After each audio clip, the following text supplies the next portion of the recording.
Ejemplo de unas, la interferencia arbitraria. Se llega a una conclusión en ausencia de evidencia que la apoye. Me está engañando. Es que yo siento, fíjate, no pienso, yo siento que me engañan. Y eso es una distorsión cognitiva, porque lo que no tiene evidencia no es real, es imaginario. Y los pacientes se imaginan muchísimas cosas, pero no tienen evidencia. Abstracción selectiva. Céntrese en un detalle extraído fuera del contexto, ignorando otras características más relevantes de la situación, lo que estábamos viendo hace un rato. Se centra solamente, por eso se llama abstracción selectiva. Un paciente que se quiere quitar la vida, está deprimido porque lo dejó la mujer. Es que si no vuelve, no hay solución.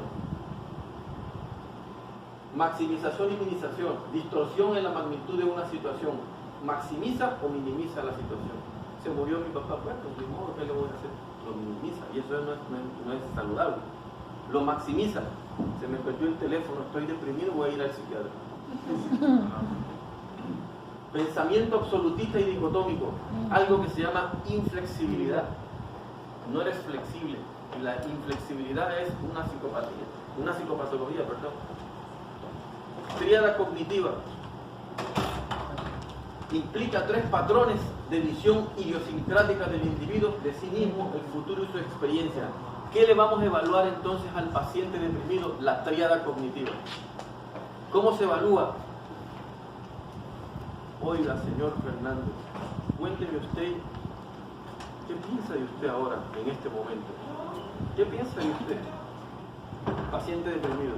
Siento que no valgo y que no sirvo para nada. Nadie me quiere. La verdad, soy un fracaso. Primera de la tríada. Los demás, el mundo. ¿Qué piensa de las demás personas? Que soy un estorbo, que solamente soy una carga y que estarán mejor sin mí. Tercera de la tríada cognitiva, el futuro. ¿Usted qué piensa de esto? ¿Usted cree que esto va a cambiar? ¿Que usted va a mejorar? No va a mejorar. Siento que esto no tiene solución. ¿Qué estoy evaluando al mismo tiempo en esa tríada cognitiva? La desesperación. Estoy evaluando al paciente. Así piensa un paciente deprimido, caballero. Piensa que él no vale, piensa que es un estorbo para los demás y piensa que el futuro no va a cambiar. Algunos pacientes no piensan eso en el último componente. Algunos piensan, sé que es transitorio, sé que esto va a pasar, que es difícil, pero lo voy a lograr porque lo he pasado algunas veces. Ese es de nosotros. Digo, los dos son de nosotros, pero este tiene mejor pronóstico. Mejor pronóstico. Tienen pacientes que tienen resiliencia. Y aquí está el tercer componente de la tríada. Se los voy a dejar. Acontecimientos vitales estresantes. Acontecimientos vitales estresantes a menudo proceden de los primeros episodios de los trastornos del estado de ánimo. Estos acontecimientos pueden ocasionar alteración neuronal permanente que predisponen a las personas a sufrir episodios posteriores en el trastorno. ¿Qué quiere decir? Te pueden pasar psicotraumas en la vida, no pasa nada, pero son los que van a eclosionar en la vida adulta. Ejemplo, el abuso sexual.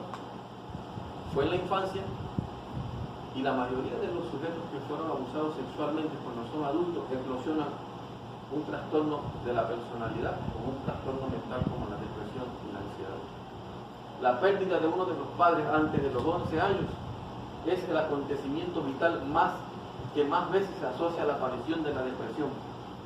Entonces, imagínense ustedes en la sociedad en la que vivimos en Cancún, en la que medio mundo no tiene padre, o en las tierras de donde nosotros somos, donde han emigrado la gente. Y está la pérdida subjetiva y la pérdida objetiva. El que trabajes todo el tiempo y tus hijos te vean 1 hora es una pérdida. No estás ahí. Criterio clínico. Vamos a la concreta, ya para ir saliendo. Presencia de 5, fíjense bien, o más de los siguientes síntomas durante periodos de 2 semanas que representan un cambio respecto a la actividad previa, o sea, a la actividad premórbida. Uno de los síntomas debe de ser 1, estado de ánimo depresivo. pérdida del interés o de la capacidad del placer. A estos dos síntomas le vamos a llamar síntomas cardinales. Se llaman síntomas cardinales porque nos orientan. Y a los demás síntomas le vamos a llamar síntomas accesorios que acompañan, pero que nos van a decir que completan los criterios. Las dos preguntas obligadas que usted tiene que preguntarle a un paciente obligada para saber si existe la depresión es: en los últimos 15 días usted se ha sentido triste todos los días, la mayor parte del día. Sí, vamos, la segunda viene.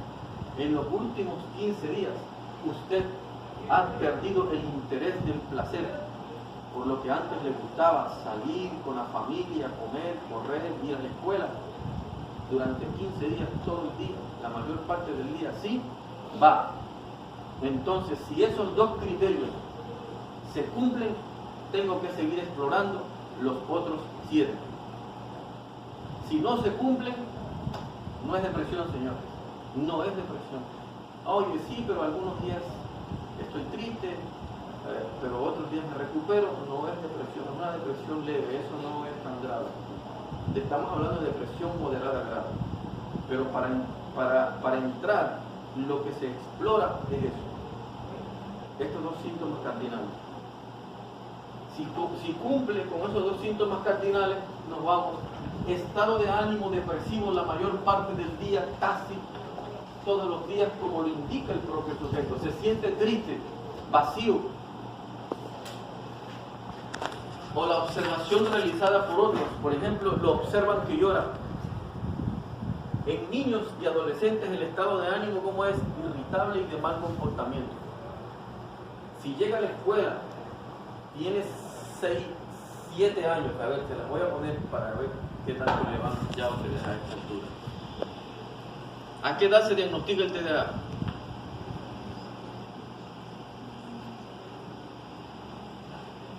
¿A qué edad se diagnostica el TDA?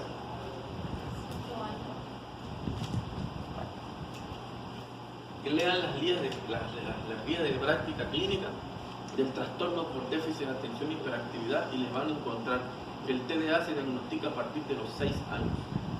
Periodo cognitivo concreto. Antes hay rastro de la psicopatología o del trastorno, porque es un trastorno neuropsiquiátrico por la hiperactividad y la necesidad de movimiento. Hay rastro, se puede hasta medicar. Eso lo puede hacer un psiquiatra. Pero se diagnostica a partir de los 6. Si te llevan un niño entonces a los 8 años, a los 8 años, fíjense bien, a los 8 años, y su historia clínica longitudinal dice, se portó bien en preescolar, entró bien a la primaria, el primer año estuvo bien, pero ahorita se puso hiperactivo, irritable, rebelde. ¿A qué cosa voy a explorar? Voy a explorar depresión. Voy a explorar depresión. ¿Sabe por qué? Escuche bien. Porque para poder decir que es TDA, necesito, a partir de los 6 años, 6 meses observando la conducta y la disruptibilidad y la hiperactividad. Tienen que pasar 6 meses para decir tiene TDA y que cumpla todos los criterios en todos los ámbitos de su vida, la escuela, la iglesia, su casa y una fiesta, y se comporte de la misma manera. Nunca un niño con TDA pasa un periodo sin estas manifestaciones, siempre se mantiene. Acuérdense, TDA es TDA hasta que se muera. Por lo tanto, si a los 8 años me lo llevan y está irritable y tiene problemas conductuales, pero antes no era así, antes de los 6 años no era así, yo voy a evaluar depresión. Y lo primero que evalúo es el contexto. A lo mejor se están divorciando los papás. Por eso tendría yo que evaluar depresión. La manifestación clínica en niños tiene que ver con la irritabilidad y el mal comportamiento. ¿Sí les quedó claro? El mal comportamiento y la irritabilidad. Triste, pero su cardinal, mal comportamiento irritable, enojadito. 2. Disminución causada del interés de la capacidad para el placer en casi todas las actividades, la mayor parte del día, según refiere el propio sujeto. O sea, perdió el interés. Pérdida importante de peso sin hacer régimen alimenticio o aumento de peso, por ejemplo, un cambio de más del 5% del peso corporal en un mes.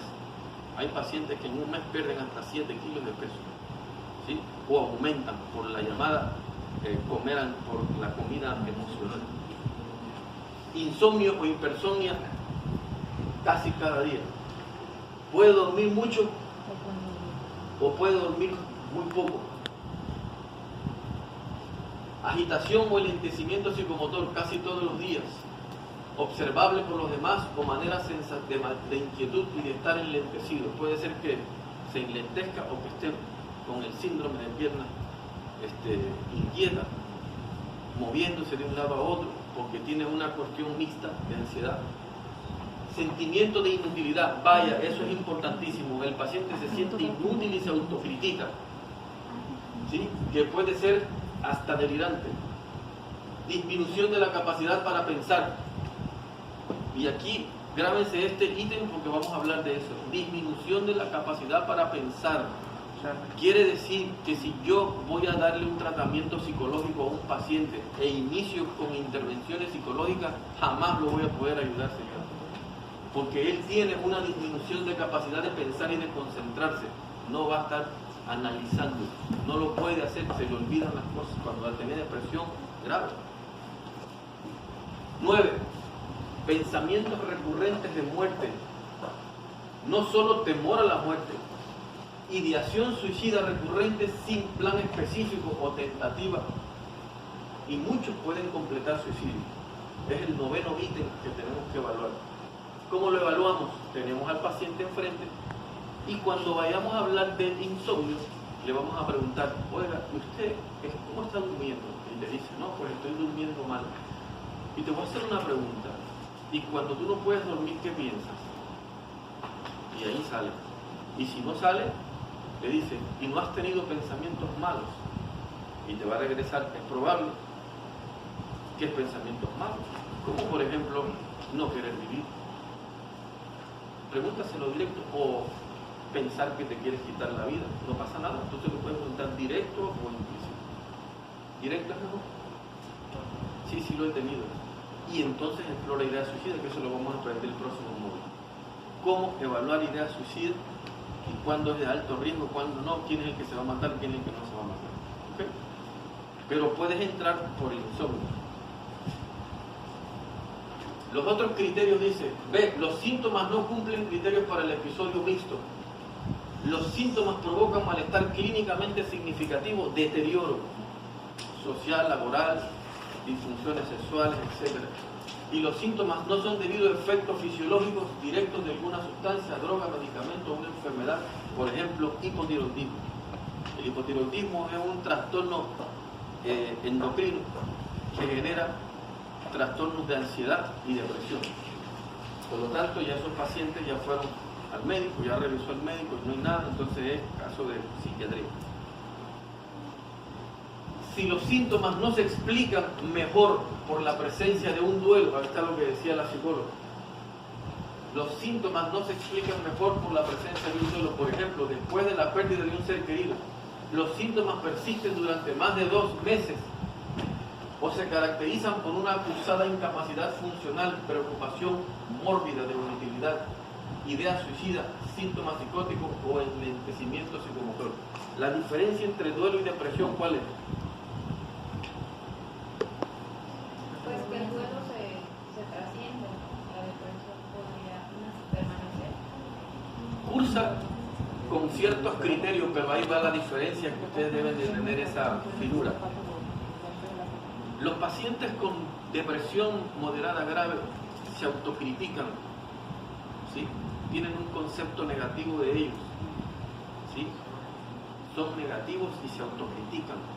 Y todo lo que hablan es referente a no puedo, no soy capaz, nadie me quiere, soy un inútil, se autolaceran. Y el paciente con duelo que está triste y todo su discurso lo relacionan con él, la persona que se fue. ¿Okay? Y entonces, ¿por qué estás triste? ¿Por qué se siente triste? Se siente triste porque la persona se fue. Y el duelo tiene ciertas etapas. Y un duelo patológico podría llegar a ser hasta de 1 año y medio, pero los duelos digamos, según Elizabeth Kübler-Ross, normal, un duelo saludable podría ser hasta un año, más o menos. ¿Sí? Pero no estar triste todos los días, la mayor parte del día, sino hay días en los que se recupera y hay días en los que está bien y en los que está mal. Y todos sus pensamientos están con quererse reunir con la persona que se fue, ¿sí? Y lamentándose la persona que se fue. Sin embargo, en la depresión es la autocrítica, el aceramiento hacia él mismo. ¿Sí? Los duelos no se medican, los duelos no se le da terapia, los duelos se le acompañan, acompañamiento emocional, atenta escucha y contención, nada de terapia, nada de medicamentos. ¿Cuándo se complica un duelo? Cuando sí cumple con los criterios para la depresión, todos los días triste, más de 15 días triste, no puede dormir y cumple con los criterios, entonces se complicó y ese es un duelo patológico acompañado de una depresión. ¿Qué nos va a decir también la historia clínica del paciente? Si el paciente ha tenido episodios depresivos, este duelo va a eclosionar otro trastorno depresivo.